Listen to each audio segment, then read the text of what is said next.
PodCastle, episode 760 for Tuesday the 8th of November 2022. An Indigenous magic story, The Tree Whisperer, by Oluwatomiwa Ajebe, read by Somto Ohezue and rated PG-13.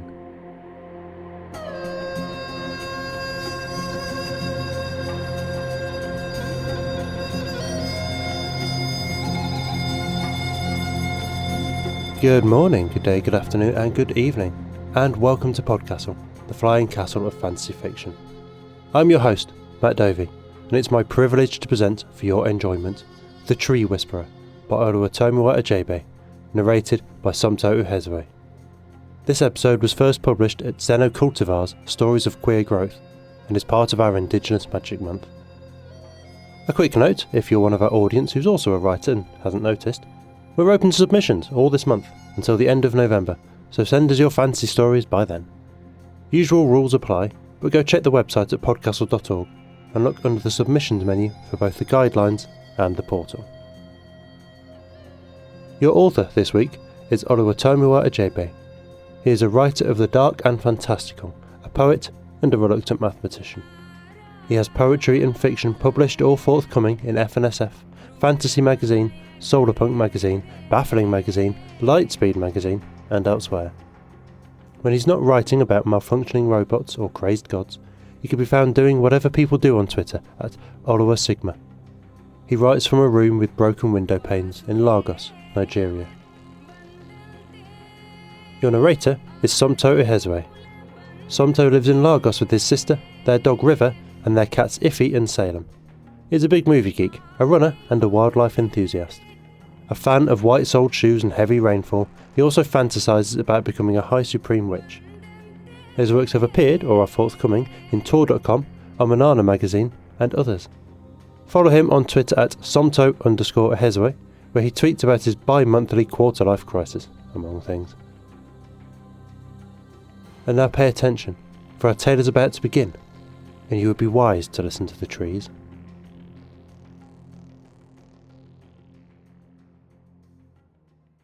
The Tree Whisperer by Oluwatomiwa Ajebe. The trees are getting restless. I walk down the beaten forest path, trying my best to ignore their murmurs. But they are too many, and their words crowd my mind. The green will perish. You must warn the people. Call down the wrath of Ile. I do not reply to any of them. They will only slow me down if I do, and I must be back in the village before nightfall. I duck under a low-hanging branch and crawl till I emerge in a clearing. At the far end stands a tall Iroko tree, the oldest in the forest and the leader of the trees. Alzava, the tree that was planted by Ile herself. Kola, Alzava's voice is deeper than the voices of the other trees, and immediately as they speak, the entire forest falls quiet. They wave their leaves gently, even though there is no wind. Somewhere in their tall branches, a bird sings an ode to the ending day. I incline my head respectfully when I reach their base, and a fresh green leaf falls to my feet, a sign of approval and acceptance. Alzava, I come with news, I say. I can feel the other trees tensing, their branches quivering with anticipation. Alzava betrays no emotion like the others, but I can tell that they are expectant as well. What news do you bring from the world of men? Tarim won't send the foreigners away, I say. The trees howl in disappointment. Yellowed leaves fall to the ground all around me.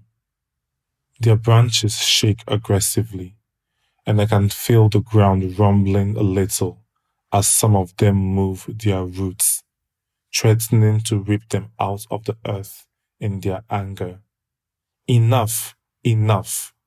Alziva's voice cuts through the din, and gradually the trees quiet down. When the last yellow leaf has fallen and the earth has stopped trembling, Alziva speaks again. Kola, you know what will happen if the foreigners do not leave. You know what we must do. I know. I know what they must do. People will be hurt, or worse. They have done it before, but I cannot let them do it again. The last time the trees acted, innocent people died. This time, if anyone should suffer at all, it should be the ones who have betrayed the earth only. Tarim plans to address all of us tomorrow morning at the village square, I say. I will try to persuade him then. Good. We thank you, Kola. You are a good man. May Ile be with you. I bow. May Ile be with you. Then I turn and walk out of the clearing, guided back to the village by the birds singing to welcome the night. Jimmy is waiting for me outside my hut. He is seated on a bench, dressed in his hunting leathers. His bag of traps lies at his feet, as does his dog, Nabi, who raises his head as I approach before returning to his canine dreams. A long knife strapped to Jimmy's slim waist is the only weapon on him. When I draw closer, he gets to his feet and spreads open his arms. I smile and embrace him, inhaling his smell of boiled leather and animal skin and several other wonderful things. He smells like a hunter.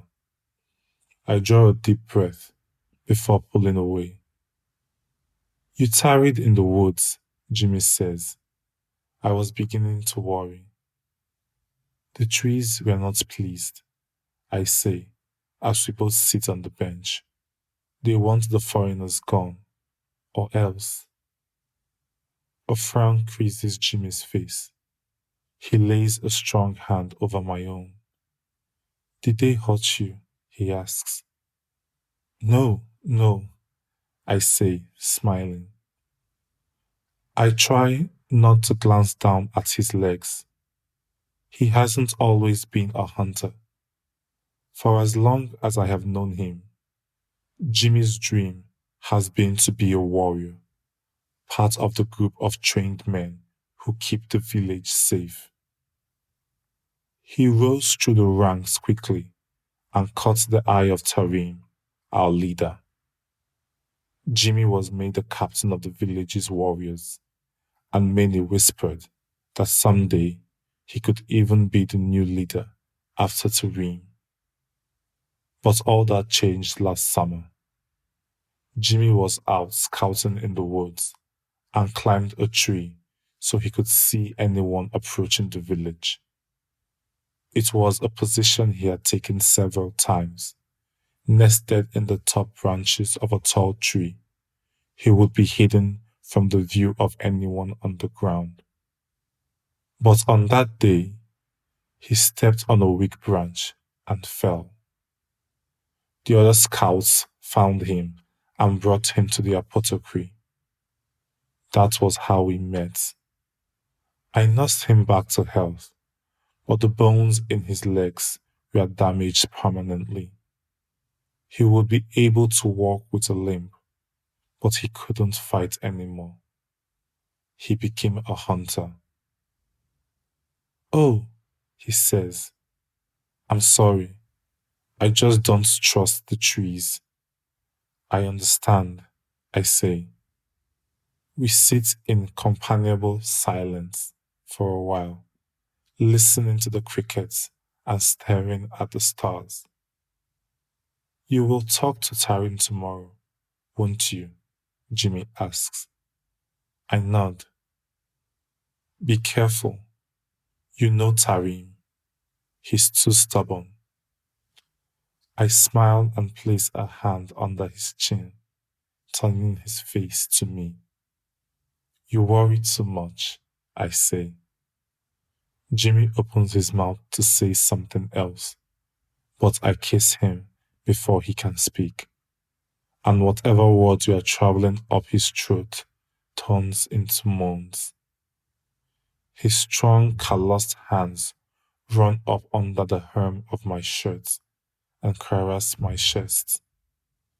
He pinches a nipple, drawing a grunt of pleasure from my lips. I break the kiss and look into his deep brown eyes. You want to come in? I ask, breathless. Jimmy smiles and stands up, turning toward the door of my hut. He stretches out a hand to me. I take it and let him pull me to my feet. The village square is filled to capacity. Everyone is here, including the hunters and farmers who usually leave the village at first light to check on their traps and farms. The traders are here, the priests, the jobless drunks, everybody. Jimmy stands beside me, gripping my hand tightly. He is dressed in one of my shirts, which is obviously too tight for him. He spent the night at my place and didn't bring a change of clothes. I try hard not to stare at his bulging muscles as we wait for Tarim's arrival. If I admire my lover too much, I may be distracted from the task the trees have given to me. Tarim's arrival sends a ripple of apprehension through the crowd, and I immediately see why. Tarim isn't alone on the podium. Two of the foreigners are with him. They are immediately distinguishable since they look so different from us. While everyone in my village has brown skin and eyes, the foreigners have hair that looks so pale it is almost bleached white. Their complexion is milky, the direct opposite of ours. Also, their eyes are a glacial blue that immediately made me distrust them the first time I saw them.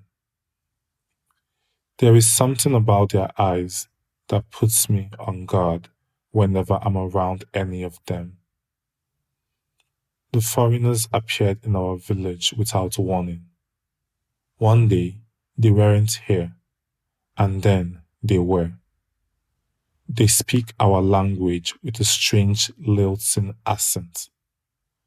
I have heard them conversing in their own tongue before, a nasal language that makes me wonder how they understand each other. They have been with us for a full moon, trying to convince Tarim to give them permission to walk in the forest. According to them, there is a diamond mine underneath the earth somewhere in the woods. They are promising Tarim a lot of wealth if they are allowed to dig. They have already enticed him with rare and expensive gifts, like the pure white stallion tethered to the front of his hut.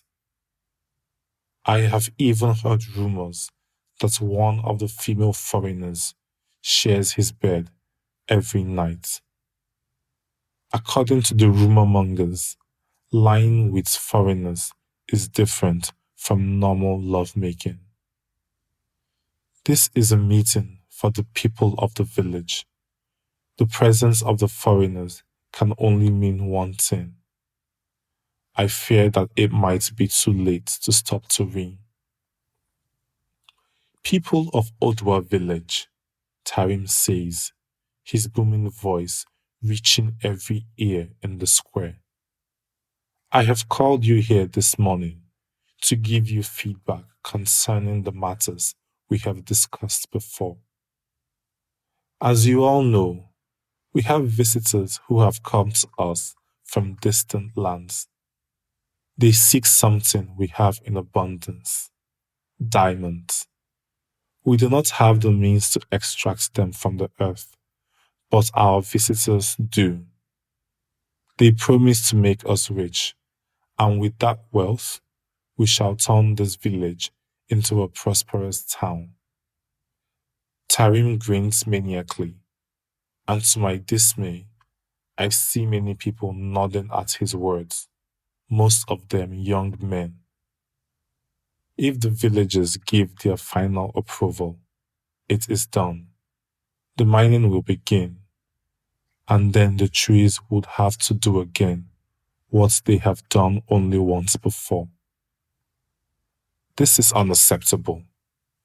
The words come from a wizened old man close to the podium. He is leaning on a stake, dressed in the white garment of the priests. A necklace of cowries hangs from his neck. I recognize him as Oluwo, the oldest man in the village and the chief priest at the shrine of Ile, goddess of the earth. What do you speak of, Baba?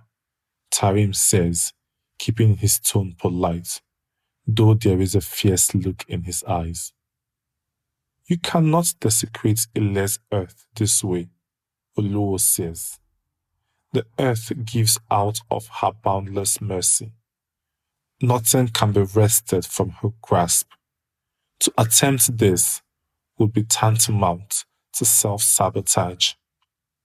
Tarim laughs loudly, and a good number of the young men laugh as well. Oluwo doesn't speak. He just shakes his head in resignation.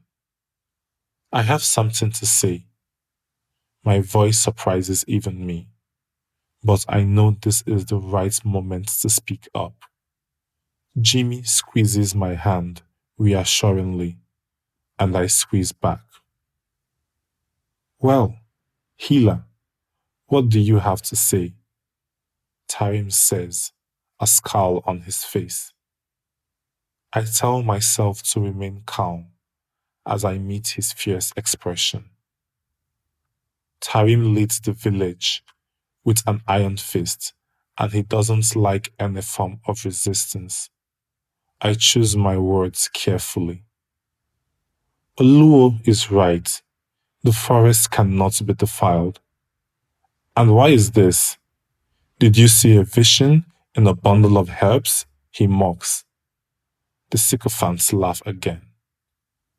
I have spoken to the trees, I say, yelling over the noise, and they are not happy. If this mining is attempted, they will destroy the village once again. Tarim raises a hand for silence, and the laughter and chatter die away instantly. He turns his glare on me once more. The trees talk, he says. We are adult men.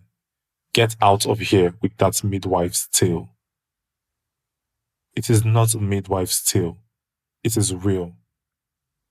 Beside me, Jimmy steps forward. I look at him incredulously.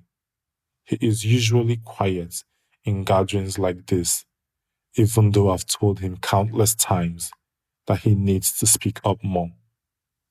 He is staring at Tarim, as if daring him to keep doubting my words. Ah, Jimmy, Tarim says, don't tell me you believe this nonsense. I believe it. Kola speaks the truth. Jimmy's voice rings through the square. I can see people paying attention. There is an air of authority around him that makes people want to listen to him. We have heard the earthquakes, Jimmy says. Our ancestors were too stubborn. They wanted to cut down the forest for the treasures in its depths, but this angered the trees. Tarim smirks. This meeting is adjourned. he says in his usual dismissive manner. The mining will begin in 3 days. I watch him leave, followed by the 2 silent foreigners. The trees will not be pleased. The trees are not pleased. It is night. The gibbous moon looks down on the chaotic forest, illuminating the clearing. I am standing in the midst of a mini earthquake caused by the trees. I am not sure if the trembling of the earth can be felt back in the village. The trees express their wrath as well as they can, dropping yellowed leaves to the ground and vibrating their roots. I know they must still be employing some restraint, because if they weren't, I would be buried under the earth by now. Enough. Alcivar's command cuts through the night like a sword, and there is instant silence. The other trees freeze under the weight of the eldest tree's will. I can feel the power of Alcivar's mind in the sudden stillness. According to what they told me the first time they spoke to me, Alcivar had been planted by Ile at the beginning of the world and watered with the goddess's tears. They had grown in an instant, an immortal tree in the midst of a grove of normal trees. In a way, I suppose Alcivar is a god as well. Kola has done nothing to offend us, Alcivar says to the silent trees. Rather, it is the greedy Tarim and these foreigners we should be angry with. Until Kola found us, no man could hear our voice. The mark of Ile is on him. He is her priest. We cannot hurt him. I live in the village, I say. You cannot save yourselves while refusing to hurt me at the same time. There are people I care about who could get hurt. Innocent people who are not on the side of the foreigners. How would you keep them safe as well? Stretch forth your palm. I obey. One of Alcivar's branches dips, and a broad leaf deposits something into my hand. When I raise it to the bright moonlight, I see that I am holding 3 red seeds. As a healer, I work with seeds and herbs all the time, but I have never seen this type of seed before. Those are parada seeds, given to me by Mother Ile herself. They are seeds of the death flower. Death flower? I hold the seeds at arm's length and eye them warily. Fear not, they will not hurt you. What am I supposed to do with them? I ask. When you return to the village, cast them on the ground and tell them to protect the forest. They will know what to do. I sigh and close my hands into fists. Alcivar has promised not to destroy the village, and I believe their words. But what if these seeds translate my words wrongly and protect the forest by destroying the village?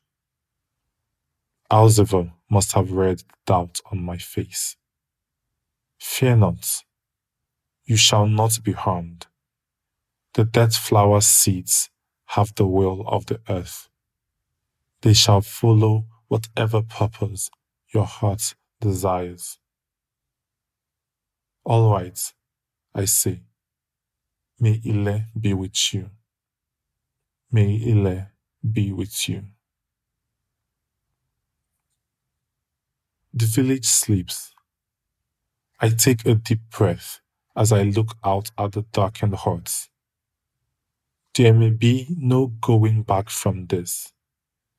I do not know what the dead flower seeds will do, but I know the trees won't hurt anyone who doesn't deserve it. Also, Alzova said these seeds are from Ile herself. The earth would never hurt her own children, not unless they betray her first. I toss the seeds to the ground. Protect the village, I say. At once, the seeds grow before my eyes, not into trees, but into monsters.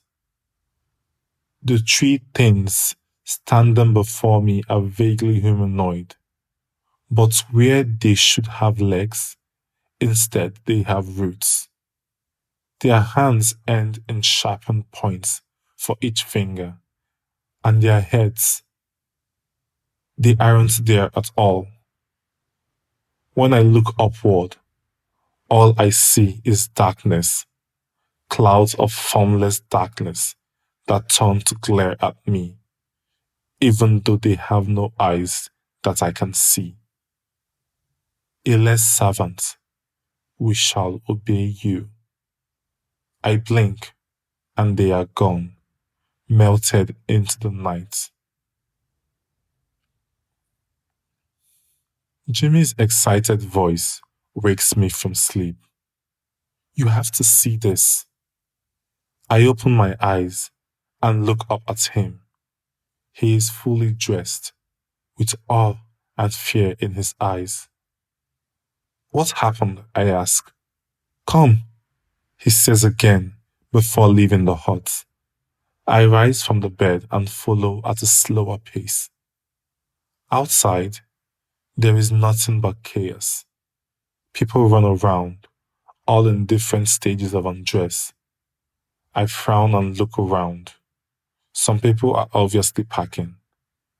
I do not see any of the foreigners. Hey, what happened? I ask Jimmy. Tarim, the foreigners, he says. I think about the seeds and the monsters that sprang from them. What happened to them? They are all missing. Nothing left, except I wait for him to continue. I think you should see for yourself, he says. I follow him through the chaos until we reach Tarim's hut. At the entrance, I see the first heap of leaves. They are dry and yellow, sucked of life. A chill runs down my spine as I realize that this heap was once a man. There are more leaves inside the hut, but no people. Is it like this in the tents of the foreigners as well? I ask. Yes, my love. Nothing but leaves. Leaves everywhere, dry and yellowed. I nod. You seem quite relaxed, Jimmy says. Was this your doing? Hardly. It was the trees. I am just the messenger. My lover stares at me. I grin and tap his cheek. The people are scared and confused, I say. They will need a leader, someone to bring order out of all this. I think you should address them. But what will I say? That's left to you, I say. Just don't tell them your very handsome boyfriend let a trio of tree monsters loose to eat Tarim and the foreigners. Jimmy chuckles and kisses me. I kiss him back, trying to keep him from noticing the uncertainty on my face. Go, I whisper. I watch him walk toward the podium at the center of the village, and I feel a sudden wave of pride. I do not fully understand what happened to Tarim and his friends, but the trees are safe. The village is safe. I take a deep breath and turn toward the forest. Maybe it's just a trick of the light, but I think I see Alziva's branches waving at me from the magical clearing. It shouldn't be possible to see the clearing from this distance, but Alziva is a god tree, so they must have opened my third eye somehow. I smile and wave back. Out of nowhere, a fresh green leaf falls to my feet. I pick it up and turn to follow my lover to the village square and to a new chapter of our lives.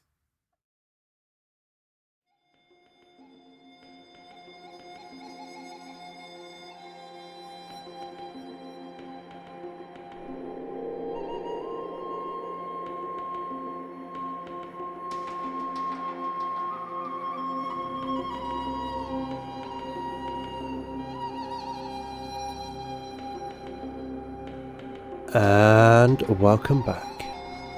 That was The Tree Whisperer by Oluwatomiwa Ajebe, and that was his first time featuring in an Escape Artist podcast, although he is a first reader over at Escape Pod.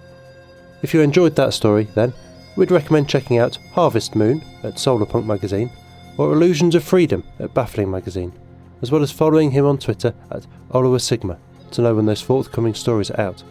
Looks like there's a few in the pipeline. Oluwatomiwa sent us these notes on this story. Growth and love are essential parts of all my works. This story is a perfect example of what I consider a good story. There is visible growth, but there is also growth that is unseen, just below the surface. There is also love and warmth and firm resolve. I wrote this with a lot of emotions jumbled together, and I'm glad it eventually turned out great. Thank you, Oluwatomiwa, for the notes and the story. It says a lot about our world and our history that in putting out a call for Indigenous magic stories, resistance to colonialism ended up as such a recurrent theme, as you'll see through this month. Centuries past still echo and resonate today, and shape our imaginations and inform our worldviews. We cannot and must not pretend that our imperial histories and cruelties are irrelevant today, simply because we didn't enact it. Those of us in positions of privilege by virtue of birth still benefit from the crimes of our ancestors and the structures they forced upon the world. I am recording this from the home island of the most exploitative empire in history.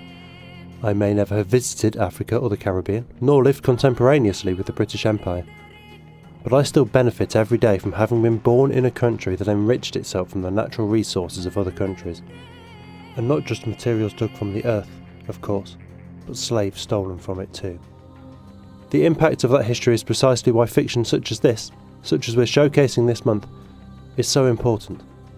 It might seem a small way of influencing the world, but stories not only reveal who we are and how we feel, but teach us who we should be too. Almost the first thing we do with children is tell them stories. It's how we explain the world to those brand new to it. To quote the incomparable Terry Pratchett, humans need fantasy to be human, to be the place where the falling angel meets the rising ape. We hope you'll stick around this month and hear the fantasies we have to share with you. And we hope they'll change the world too, even if only a little bit. That was our show for this week. On behalf of everyone at PodCastle, your co-editors Shingai Njeri Kagunda and Eleanor Arwood, assistant editor Sophie Barker, audio engineers Devin Martin and Eric Valdes, forum moderator Ossicat, and our many wonderful first readers: Aidan Doyle, Andrew Cahoe, Craig Jackson, Amalia Harrington, Julia Patt, Caitlin Zavanovich, Kieran Korsaini, Ryan Cole, Sarah S. Messenger, Shakripa Krishna Prasad, Tava Nova, Tierney Bailey, Steve Wheaties, and myself, Matt Dovey.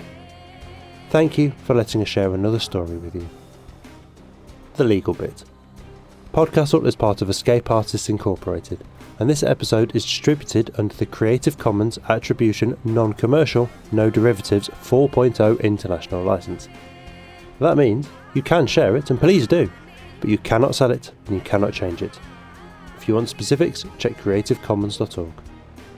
Our music is by Shiva in Exile. Everything we do on PodCastle is 100% donor funded, and if you'd like to support what we and the rest of EA do, please join us on our Patreon at patreon.com/EAPodcast. Prefer another method? There's details for supporting us via Twitch, Amazon Prime, Ko-fi and PayPal on escapeartist.net. We'll be back next Tuesday with another fantastic tale. In the meantime, you might care to check out our sister podcasts, Escape Pod for science fiction, Pseudopod for horror, and Cast of Wonders for YA speculative fiction. If your heart belongs to us though, we'll see you next week. Be safe and be kind.